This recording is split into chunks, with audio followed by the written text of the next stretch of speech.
What's up, Black people?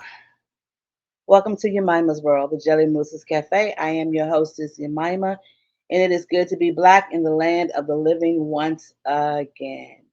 So I don't want to waste time. I hate it when people come on and do their thing, and it takes them 45 minutes to get to what's going on. So let's get into this because this has angered me in so many ways I can't even begin to think. You can see the title of this episode: White Woman Convicted of SAing a Disabled Black Man. So this actually took place some years ago. Actually, it took place back in 2012, I believe. Um, Jesus, let me get myself together.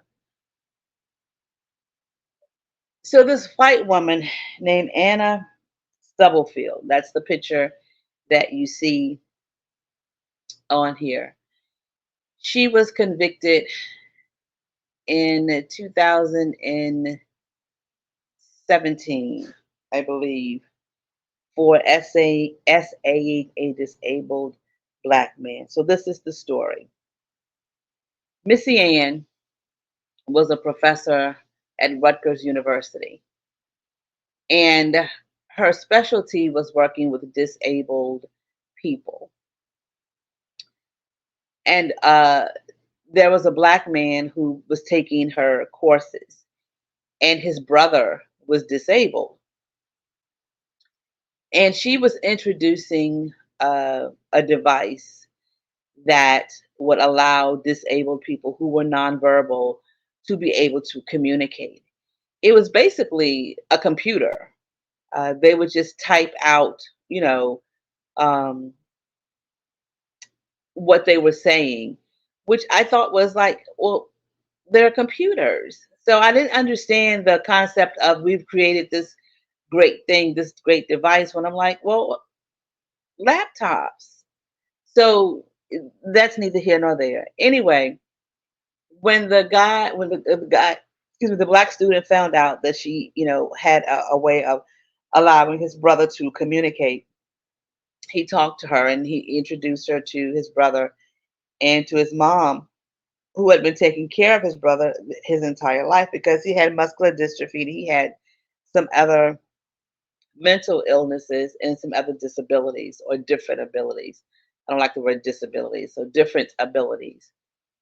And so he introduced his mom and his brother to this woman, to Missy Ann, to the lice lieutenant, to the snow roach. I have so many names for her, and you'll see why by the time I'm finished. And she took him on as I guess, a student, and she worked with him, and she would, teach him how to use the thing, and she would ask him questions, and she'd teach him how to type out the answer and things of this nature. Now, mind you, this young man had no capabilities to do anything for himself. He couldn't feed himself. He couldn't walk by himself. He could do nothing for himself. He was totally disabled. So as time go on, she is really working with him to the point where she's able to get him enrolled in a class on African American studies. And so he's in class and she's kind of in class with him, and uh, according to her, he understood what the professor was talking about and things of that nature. And whenever the professor would ask questions, she would help him to type out the answer, and then she would verbalize the answer because remember, he's nonverbal. So she would verbalize the answer for him in class. She got another student, another African American girl, to help him with some of the homework that was given. Like they were reading books, and then he had to kind of almost write a report on the book. Keep in mind, this young man is disabled. He has different abilities. He has multiple muscular dystrophy. He is nonverbal. And a lot of people, a lot of our different ability citizens that are autistic are actual geniuses, and there is a level of genius probably within him, but that ain't where we're going with that. That ain't what this is. So, in the course of her helping this young black man to kind of be able to communicate and live a halfway normal life despite of his different abilities, she claims that she fell in love with him. She fell in love with his mind. She fell in love with how he saw the world so differently. She fell in love with how he was just an amazing nerd and she was a nerd and he was a nerd and oh my God, I just absolutely adore him. Now mind you, this whole heifer was married to another black man, had two biracial children, and then she then fell in love with this man who has different abilities that she was supposed to be helping. So there comes a point where she decides that, you know what, I'm going to tell him that I love him. And she tells him, so she says. Now, we don't know if any of this happened for real, because it's her side of the story. So at some point, she tells him that she loves him, and he tells her that he loves her too. Now, again, he's nonverbal, and the only way that he can type it out is if somebody help him. So you think maybe she helped him type "I love you too"? So then the whole heifer decides that she wants to take it a step further. She wants to be intimate with this young man. And so she tells him that she wants to be intimate. And again, he's nonverbal. And he manages somehow to type out he wants to be intimate with her as well. And there's a point where his mother is noticing some things like this woman is got too much control over my nonverbal different ability son. There was one point where they were on an outing, and the white woman was with them, and the mother was playing gospel music in the car because they were from down south, and she was playing gospel music in the car, and the white woman turned the station to classical, and the young man's name is Derek Johnson, and she said Derek doesn't like gospel music; he prefers classical.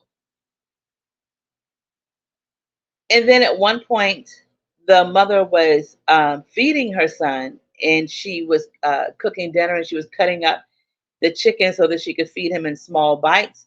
And the white woman came in and said, "Oh, he doesn't eat meat. He's a vegan." This whole heifer crazy as hell. You heard me? This whole heifer is crazy as hell. Let me close my thing.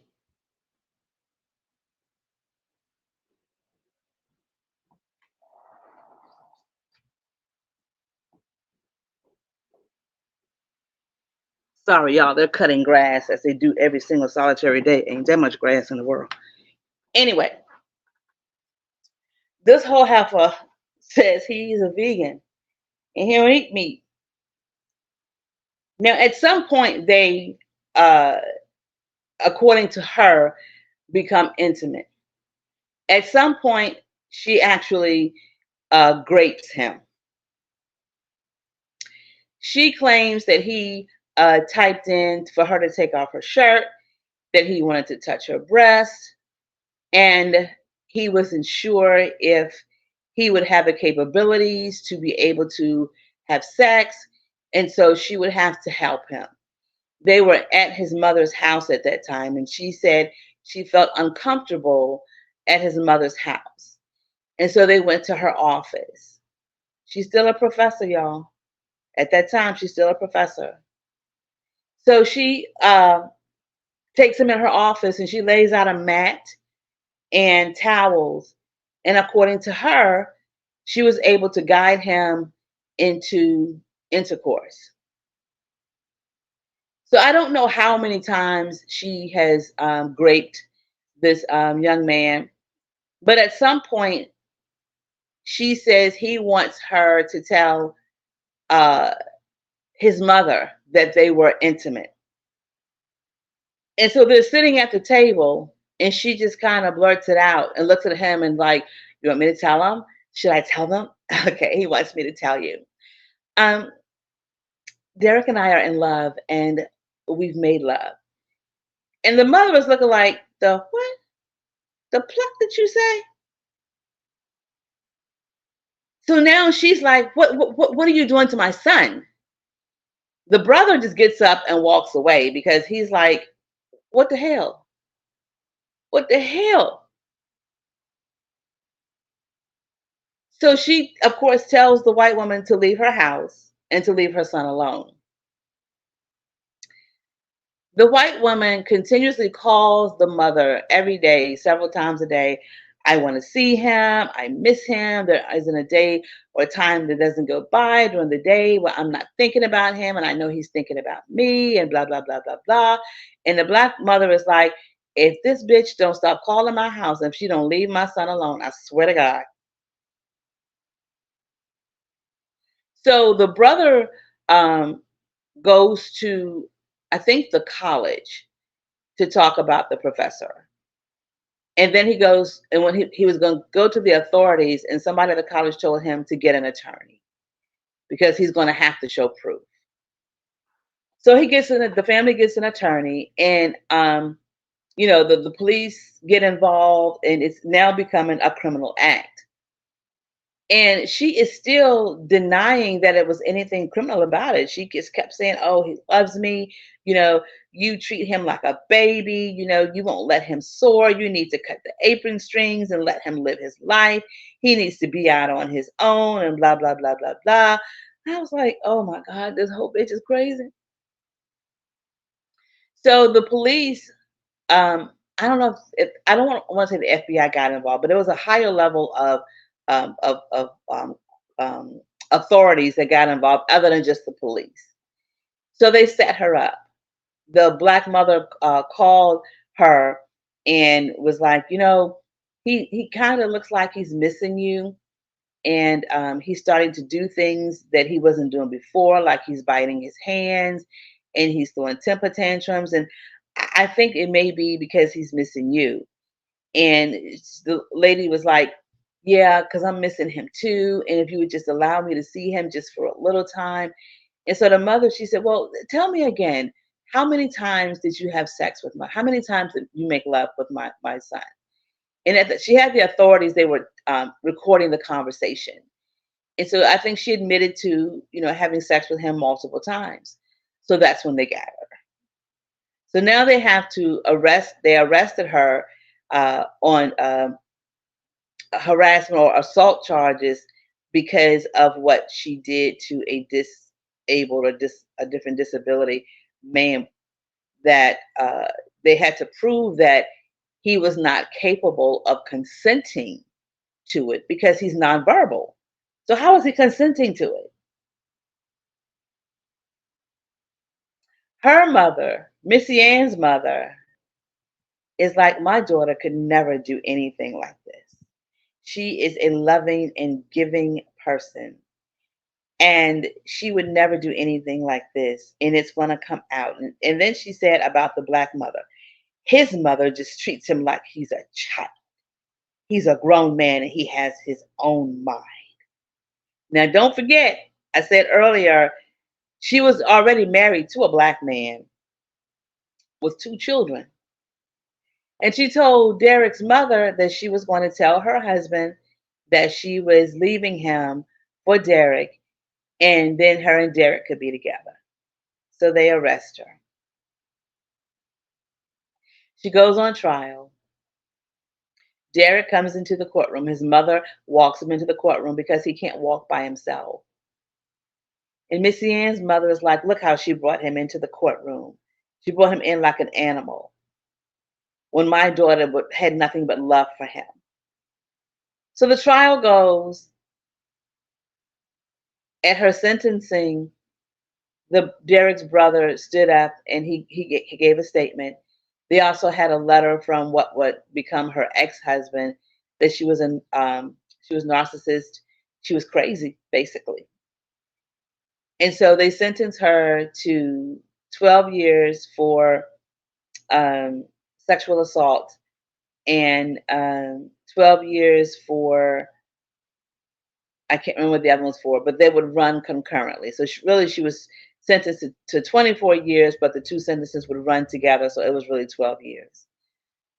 She spent 22 months, almost 2 years in prison, and she appealed. And four judges granted her appeal, and she was released from jail.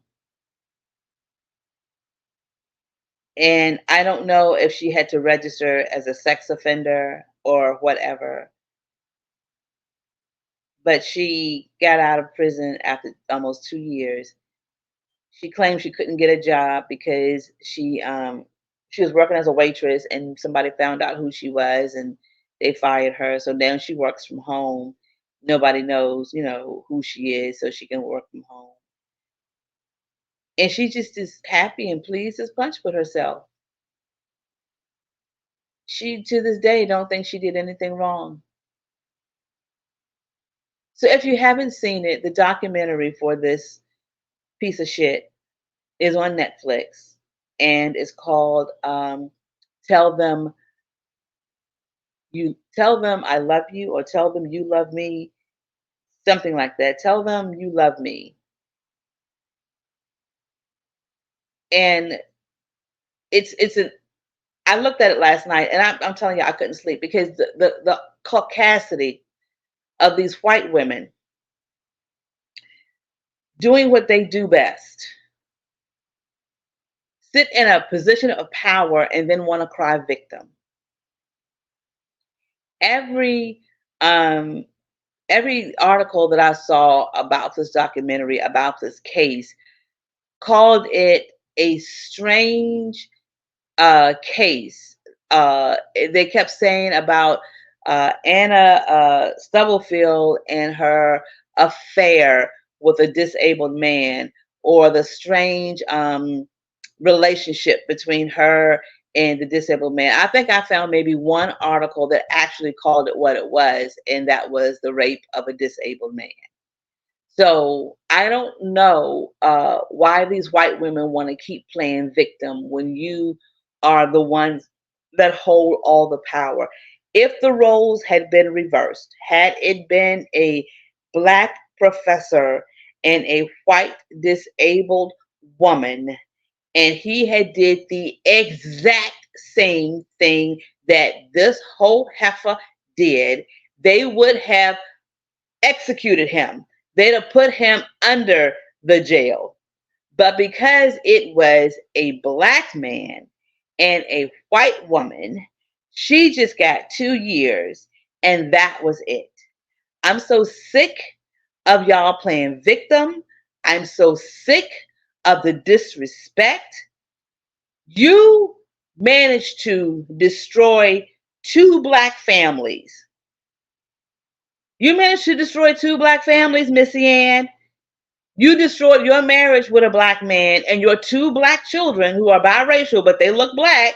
You managed to destroy that family. And then you destroyed Derek Johnson and his family. You, Missy Ann, managed to destroy two black families. The mother said that after this ordeal, when it ended, her son was so distraught and she had to put him on medication because this whole heifer had woke up sexual urges in him that he doesn't understand. And so her son masturbates a lot. And so she had to get medication, put him on medication to suppress urges because of you. Because of you, Anna Stubblefield. Because of you. His brother said that after it was all over, when they finally got her out of their lives and she was doing time, and he was going back to taking care of his brother and helping his mom take care of his brother. And he said he went to bathe his brother, and his brother had bruises, and he had, like, on his back, he had like skin was torn. And he said that the doctor said it came from him rubbing across something. And so he figured that it was when she said that they had sex in her office, she had laid down a rubber mat. And more than likely, what she did was, and I'm gonna keep it real, she straddled him. And as she's moving, she's dragging him across the rubber mat. This whole heifer here. I can't say on here what I want to happen to her because it'll probably strike my channel. But oh my God, you make me sick. You make me sick. Catch it on Netflix. It's a documentary. And for any Black woman who has a disabled or a child with different abilities, please watch this so that you can be on guard for someone who says, I want to come in and help. Be very careful of who you let help your children, period.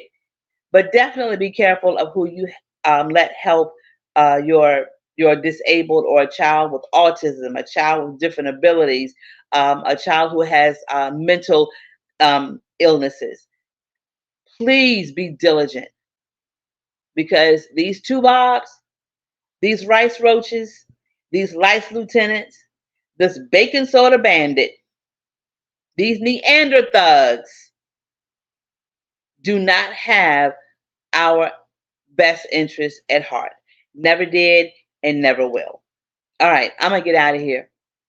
Until next time, look, you know the drill. Love yourself, love each other.